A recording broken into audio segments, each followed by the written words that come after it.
la pasión retro por Retro Argento, por Megafon Radio. Seguimos en Retro Argento Radio y en nuestra entrevista retromaníaca vamos a hablar con un gran artista, pero un gran artista, además buena gente, porque me ha tocado estar en PAF Comics, en Expo Comics. Es más, hay un video en nuestro canal de YouTube en Retro Argento hablando con él. Un gran artista porque ha trabajado para grandes marcas en la Argentina, en diferentes publicidades. Ha trabajado también, quiero que me lo cuente él, ¿no? Porque con varios dibujos animados de la Warner Bros. Puede ser, o DC Comics, varias cosas. Un gran trabajo, porque no solo me voy a centrar en una de sus obras más conocidas, como es el tema de Dibu, porque es un artista completísimo en todo sentido, además profe también en todo lo que es este arte del dibujo, de la historieta y demás, porque vamos a hablar con Rodolfo Mutuberría, que lo tenemos del otro lado. Rodolfo, ¿cómo estás?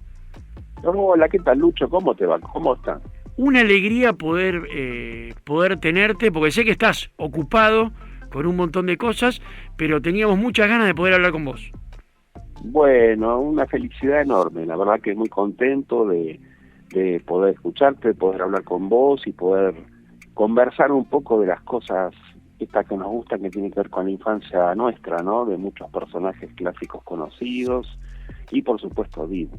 Y hablando de tu infancia, ¿cómo fue tu infancia? ¿Fue cerca del dibujo, no? ¿El dibujo te picó más de grande? ¿En tu casa estabas rodeado de un ambiente que tenía que ver con eso? Mirá, mi infancia fue muy feliz. La verdad es que siempre, toda la vida disfruté mucho lo que hacía. Pero me gustaba mucho, como todo chico, ver dibujos animados, pero me picaba el bichito de querer saber cómo era que se movían. O sea, yo sabía que había un truco, claro, una técnica para eso. Era una asociación de dibujos que si se pasaban a cierta velocidad se movían. Entonces esas cosas me encantaban mucho, me gustaban mucho. Miraba mucho los clásicos de Hanna-Barbera, porque en los programas infantiles de nuestra infancia había mucho de todo eso, ¿no? Los autos locos. Rodolfo, para porque hay muchos chicos que nos están escuchando y capaz que lo que dijiste estuvo buenísimo, lo de varios dibujos juntos. ¿Cómo era esa técnica? ¿Cuántos dibujos tenías que hacer para una escena? ¿Cómo era eso? Mira, yo cuando era chico había unos libritos españoles que me prestaba un primo, que en el extremo superior derecho había un dibujito que cuando vos pasabas todas las hojas juntas se movía. Entonces eso, después con el tiempo aprendí que eso se llama flipbook, ¿viste? Sí. Flip es la acción de pasar una hoja, saltando una hoja detrás de otra. Entonces era un flipbook y se veían el personaje animado. Entonces de ahí yo empecé a hacer lo mismo de forma casera en los cuadernos y libros del colegio. Bien. En un costado. Claro, yo empecé a experimentar en cada margen, en cada esquina de los libros, hacer algún dibujito, no solamente en la primaria, sino en la secundaria también. No, en la primaria me pasaba que me gustaba ver la tele. Yo ya, me gustaba ver los dibujos animados y me gustaba copiar de la televisión los personajes. Como era en animación limitada, se veía el personaje quieto bastante tiempo, entonces yo tenía tiempo como para dibujarlos y me armaba como una especie de álbum de figuritas, ¿viste? Ese tipo de cosas que se me ocurrían de chicos y que de repente por ahí no estaba a mi alcance poder comprarlos y los fabricaba yo. Bien. Y me gustaba eso, me gustaba también generar mis propias películas del proyector de juguetes Cinegraph, que vos lo conocerás muy bien. Es más, sí, tenemos un video de eso porque hubo una muestra acá en un museo de Lanús, en el Museo Piñeiro de Lanús, donde mostraron el Cinegraph, lo tenemos en uno de los videos del canal de YouTube. Ah, bueno, buenísimo. Bueno, yo lo sigo teniendo todavía. Y bueno, con ese proyector, cuando me lo regalaron, para mí fue la gloria, porque digo, con esto voy a poder hacer dibujos animados. Estaba bastante lejos de poder hacer dibujos animados con eso, porque era proyectar una historieta en una pared, ¿no? Eran imágenes fijas, no tenía motor como para mover eso, entonces era muy muy difícil. Pero con el tiempo traté de investigar a ver cómo era eso del dibujo animado, de ver cómo era que se proyectaban cómo era la técnica, ¿no? Lo aprendí bastante después. Bien, tuve la suerte. Pero en tu casa era así o a vos te salió como propio tuyo? No, yo quise experimentar cómo era el tema del dibujo animado. Primero hacía las películas igual que las de Cinegraf, o sea, eran historietas y me gustaba dibujarlas yo. Perfecto. Después, una vuelta fui a una juguetería a acompañar a mi papá, conocí al dueño, mi viejo tenía que hablar con él, y yo mirando y curioseando las cosas que había por ahí, vi una maquinita que me puse a mirar a través de un lente ahí que tenía, y tenía una manijita al costado, y la empecé a girar, y había una imagen fija, y al pasarle la manija, hacer una vuelta, saltaba de un cuadro al otro. Entonces cuando lo empecé a mover, vi que ese dibujito se movía. Entonces yo digo, si en este aparatito puedo ver un dibujo animado, yo lo tengo que ver en el Cinegraf. Entonces empecé a experimentar con mi proyector. O sea, a mí se me ocurrió manguearle a mi viejo que me compre esa máquina, ¿no? Directamente me puse a experimentar yo por las mías, tratando de trabar del salto de un cuadro al otro, para que dar el efecto de que en el cambio de imagen entre un cuadro y el otro me pudiera dar el movimiento. Y fallaba en el intento, como el coyote, ¿viste? No me salían las cosas, me trababa todo, era un desastre. Y aparte me quemaba cada 2x3 porque el Cinegraf tenía una lámpara que quemaba como los dioses. Entonces, ¿conservás algo de eso o no? ¿Cómo? ¿Conservás algo de eso, alguno de esos dibujos de aquellos momentos? Sí, pero son inmostrables, no se pueden mostrar. No porque, bueno, tenía que ver un poco con la edad que tenía en ese momento. Pero, de alguna manera, esa es un poco la anécdota, ¿no? de mi interés por meterme en el dibujo animado. Pero no había escuela donde aprender. Ese era el tema. Por lo menos yo no lo sabía dónde poder hacer eso.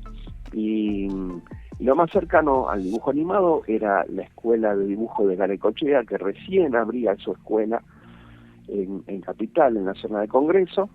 Así fue que aprendí a viajar, porque no había ido nunca por las minas al centro, así que aprendí a viajar y empecé a estar en contacto con profesionales que me fueron guiando cómo hacer un dibujo mejor construido, mejor armado de lo que yo lo hacía, porque lo hacía de forma intuitiva, pero bueno, necesitaba una formación artística. Y bueno, fueron varios años que estuve con Garacochea, me encantaba ir, y bueno, después el tiempo quiso que me juntara con unos amigos, experimentáramos con un proyector de Super 8, teníamos una filmadora, y ahí empezamos a hacer dibujos animados, digamos, un poco más cercano a lo que era un dibujo animado, ¿no? Lejos del proyector Cinegraf, pero más cerca de un dibujo animado real, digamos. Bien, ¿y te acordás qué historia, qué contenido, cómo era? Sí, mira, éramos 4 amigos que estudiábamos con Garacochea. 2 de ellos son los creadores de Tino y Gargamusa, y bien. Otro muchacho más que se dedicó a la parte artística, al diseño gráfico y otras cosas. Pero entre los 4, uno tenía un proyector y los otros 2 tenían, había uno que había comprado una maquinita para sacar fotos, digamos, de Super 8, así que teníamos la filmadora con la tripita para sacar la foto, y compramos acetato y nos pusimos a experimentar.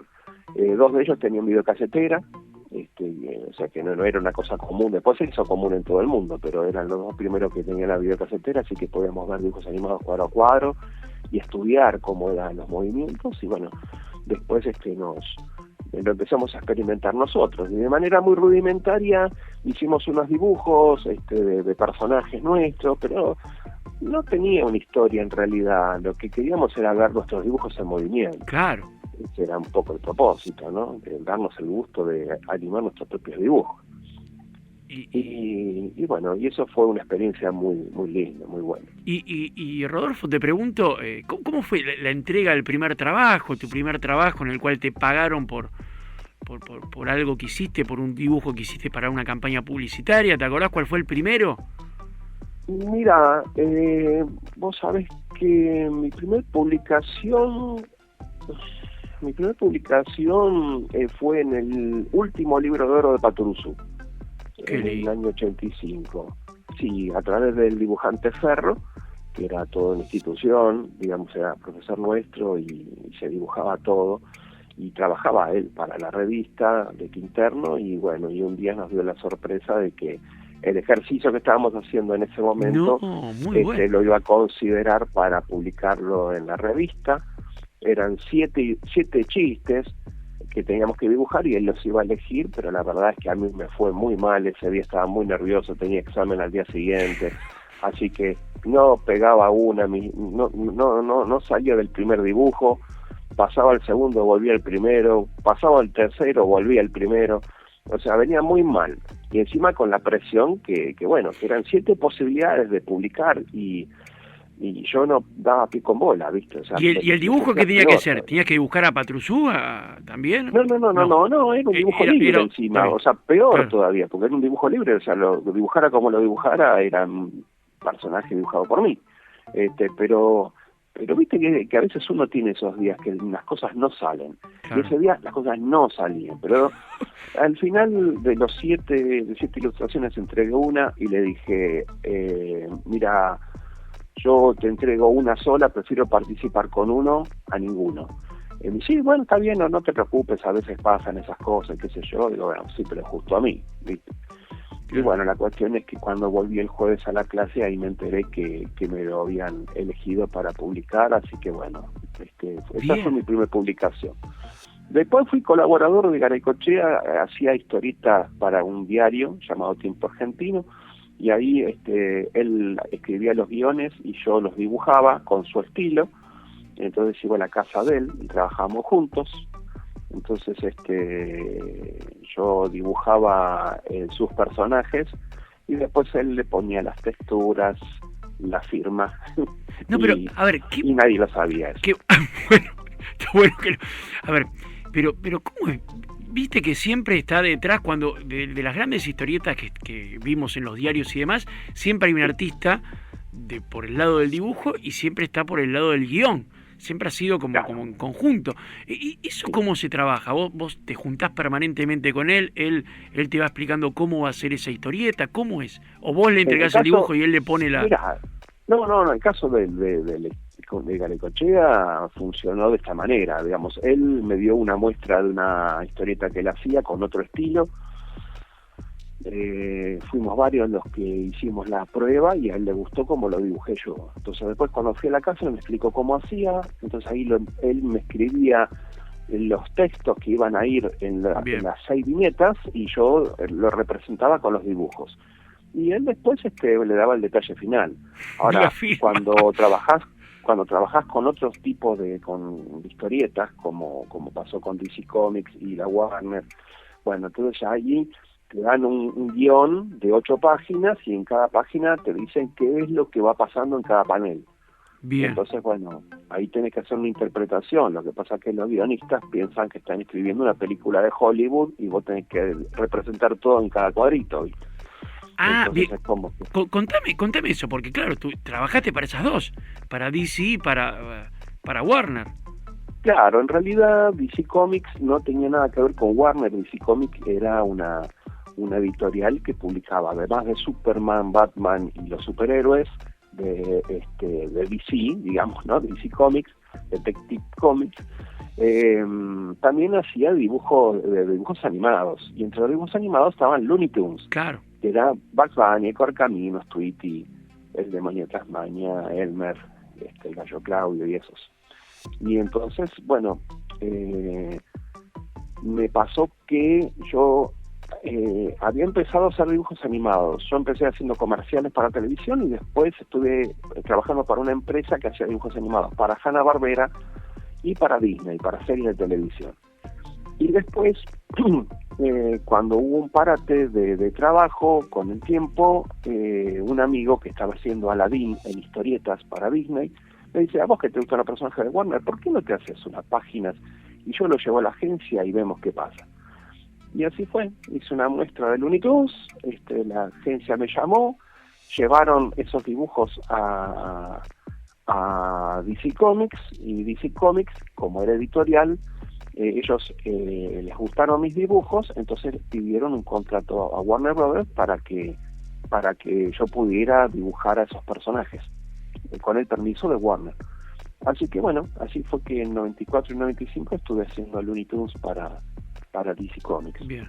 Y hoy te piden y te armas un pequeño Bugs Bunny, no sé. ¿Eso queda en la memoria, eso de, a ver, te dicen, Rodolfo, me dibujás algo así, no sé, y te queda en la memoria los trazos, la manera, la forma del personaje? Sí, por supuesto. Bueno, eso es lo que siempre hago en los eventos, cuando Bien. me invitan a los eventos de cómics, que, bueno, por eso es que el nombre de los eventos es Comic Convention o Convención de Cómics. En realidad el centro de atención, o sea, está todo basado en el dibujo y en los cómics y en la animación. Después viene todo lo que es comercial, pero la realidad es que el centro tiene que ser los dibujantes. Y bueno, sí, a mí siempre que voy a los eventos me piden algún personaje en especial, y entonces ahí voy dibujando o Bugs Bunny o Tom y Jerry, porque son personajes icónicos y que a la gente le gusta mucho. Bien, Y por supuesto. obvio, vamos a hablar de eso también. A ver, ¿te molesta o no te molesta? Viste que algunos te presentan, bueno, el creador de Dibu solamente, y tenés una carrera muy extensa, a ver, en muchos lugares. No es solamente eso, no te molesta, te da lo mismo.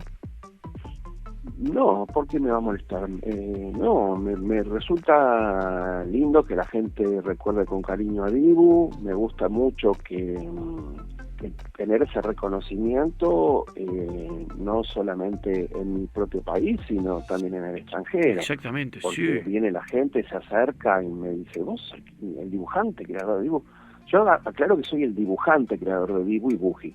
No soy el guionista, no soy el escritor de la serie.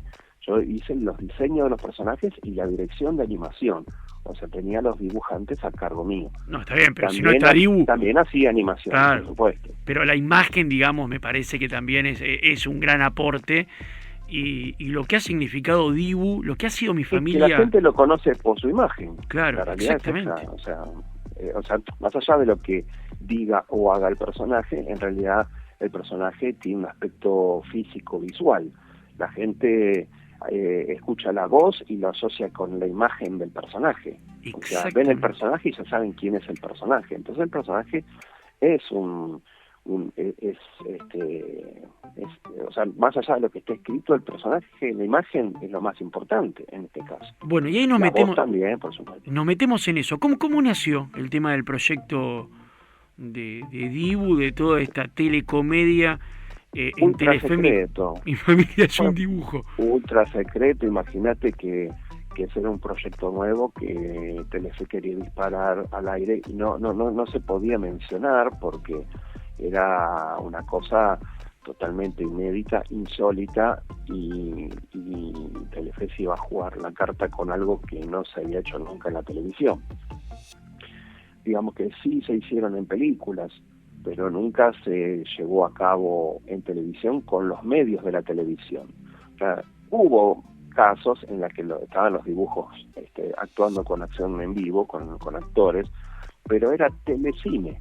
O sea, claro, que eran proyecciones hechas en fílmico, pero no se trataba de productos grabados con cámaras de televisión ni usando las herramientas de la televisión. Es el primero en su especie. Exactamente. Encima, a ver, se lanza Mi Familia es un dibujo. Ahora vamos a hablar de quiénes más lo integraban. Y además, Dibu la película en el 97, Dibu 2 La venganza de Nasty en el 98. ¿Es más difícil película o la telecomedia? ¿O es lo mismo? Las dos cosas son difíciles.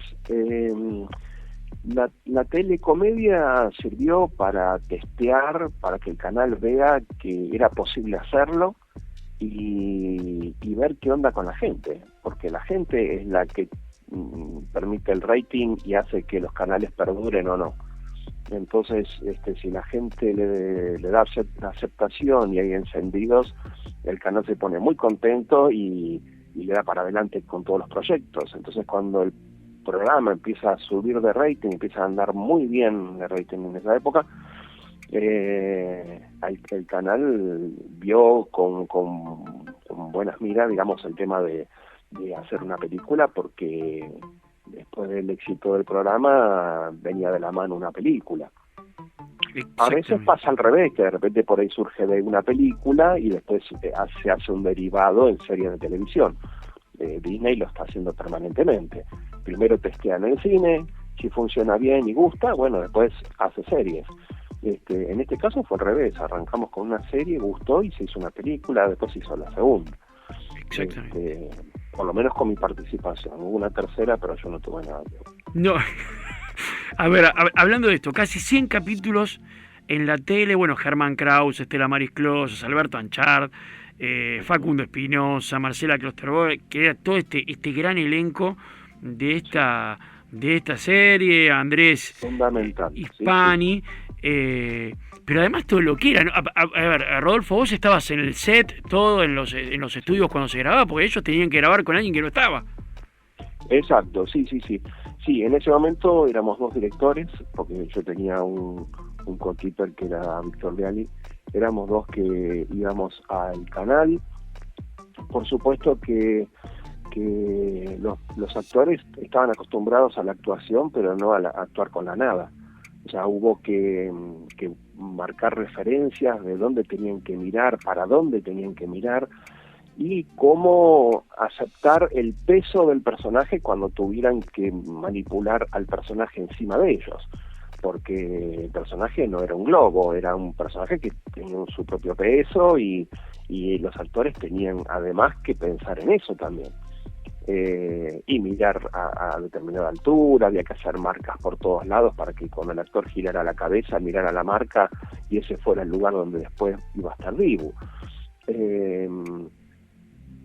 Fue muy interesante, digamos, desde la actuación para los actores, para la gente que hacía efectos especiales también, o sea, teníamos reuniones con ellos también para indicarle cuando un almohadón se tenía que hundir, cuando un florero tenía que volar por los aires papeles y cosas, cuando le agarraba a Dibu el berrinche, cómo abrir puertas, cómo abrir y cerrar ventanas solas, digamos. Era muy lindo, era muy divertido, la gente venía a mirar cómo hacíamos claro, la obvio.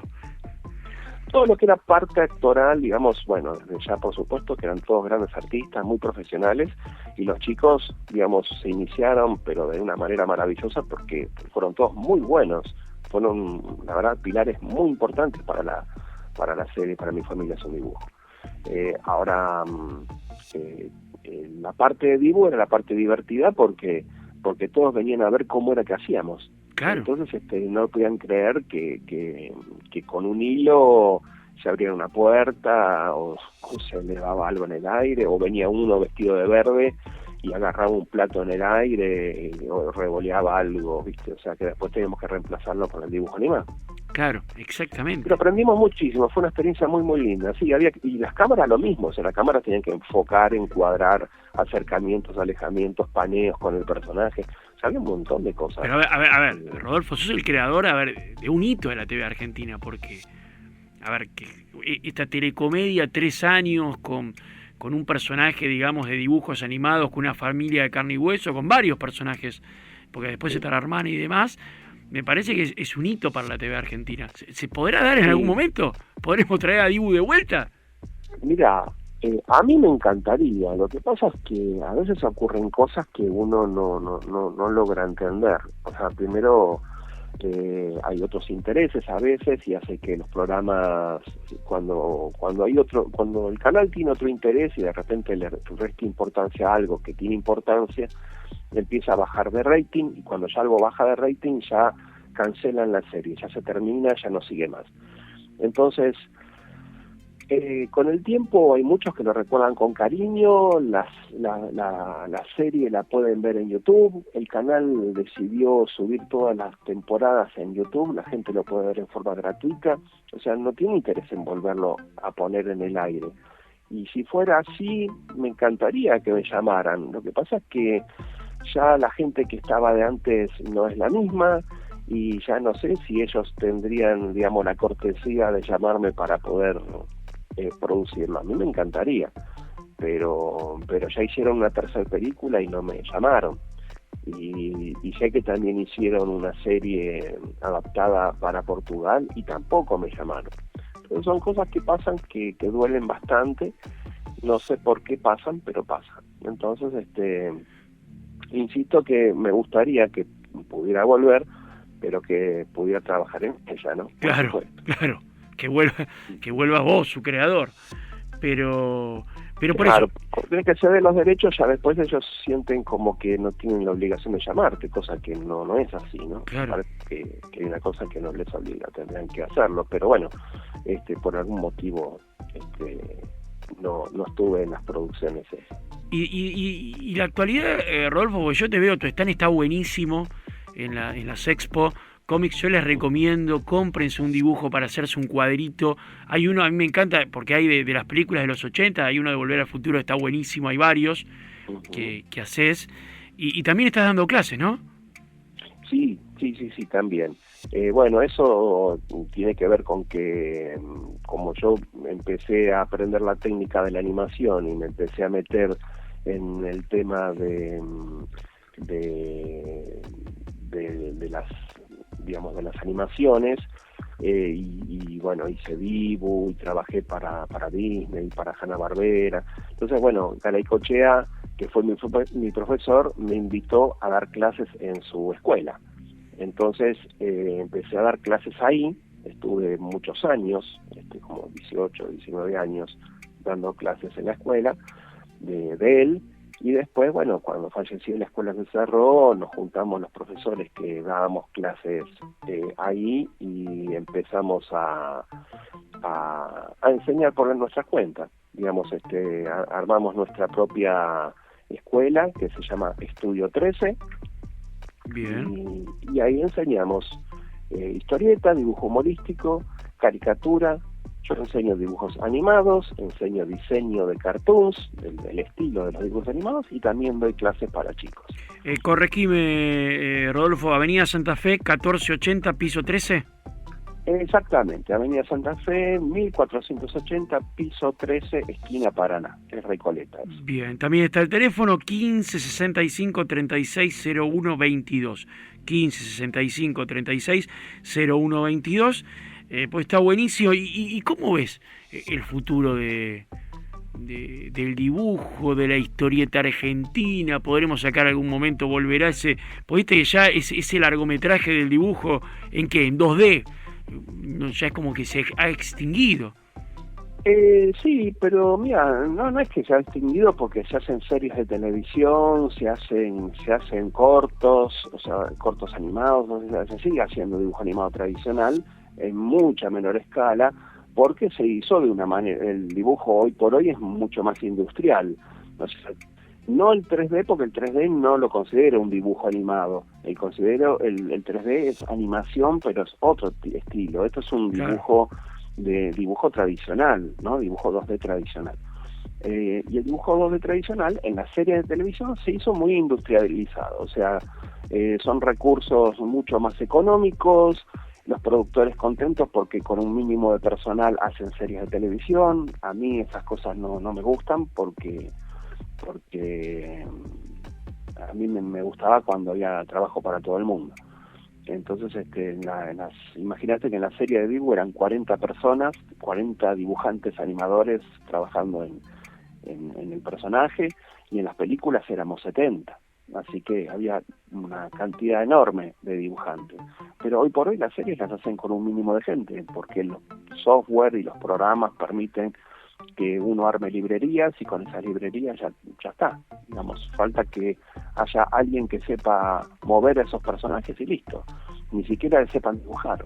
Entonces, cambió bastante las cosas, pero yo pienso de todas formas que hay que tener una preparación artística, porque hay mucha saturación de lo mismo. Va a llegar un momento en que va a haber tanto más de lo mismo que va a ser necesario que haya de vuelta otra vez dibujos animados.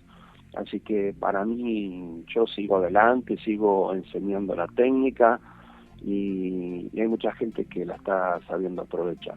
Y mañana, me imagino que vas a estar en Roque Pérez desde las 10 de la mañana, todo lo que es la Feria Regional del Libro. Hoy y también mañana va a estar allí Rodolfo, donde va a haber un montón de cosas, como es también sabido lo que es Luz y toda la gente de Puff Comics, que siempre trabajan de una manera muy buena. Y mañana va a estar esta gran Feria Regional del Libro en Roque Pérez, como viene desde el viernes. Y mañana también seguramente va a estar Rodolfo con su stand, con su puesto, que está buenísimo, que invitamos a todos. Ya están desde el jueves, ya empezaron el jueves. Yo voy a estar a partir de mañana, domingo, voy a estar ahí en el predio de la estación, y bueno, a conocer Roque Pérez, porque no conozco, así que va a ser una experiencia muy linda, muy agradable, conocer a los lugareños, y bueno, vamos a dibujar ahí en vivo, a llevar, bueno, los pósters, los dibujos de los clásicos y Dibu también, y bueno, a ver qué surge de esta experiencia. La verdad que Lucy, una genia, así que bueno, nos lleva a todos a conocer lugares lindos. Rodolfo, te agradecemos muchísimo. Y a la gente le decimos Rodolfo Mutuberría, tanto en Facebook como en Instagram, así, todo junto. Exacto, así es. De todas maneras, igual te pueden escribir y ahí vos tenés los datos míos. Sí, acá también. Hiciste los deberes, tenés el teléfono nuestro, ¿viste? Pero un genio, Lucho, la verdad que te pasaste. Cuando entrevistamos a alguien, de este lado uno tiene que estudiar, si no, cualquiera, ¿no? Entonces, pero para nosotros, para mí especialmente, Rodolfo, tenés muy buena onda, te agradecemos muchísimo. Siempre agradecemos a todos los entrevistados que tenemos en la entrevista retro, y nos volveremos a encontrar, seguramente en una expo nos vamos a encontrar y vamos claro que sí. a armar una nueva charla. Y lo vamos a disfrutar, del encuentro. Gracias, Rodolfo. Muchísimas gracias a vos, gracias a todos los que están escuchando del otro lado. Un abrazo grande. De esta manera pasó Rodolfo Mutuberría y decía, un gran artista en todo sentido, el creador de Dibu, pero un gran artista con todas las letras, que pasó en la entrevista retro de Retro Argento Radio. Piedra libre para todos mis compañeros. Seguí escuchando Retro Argento.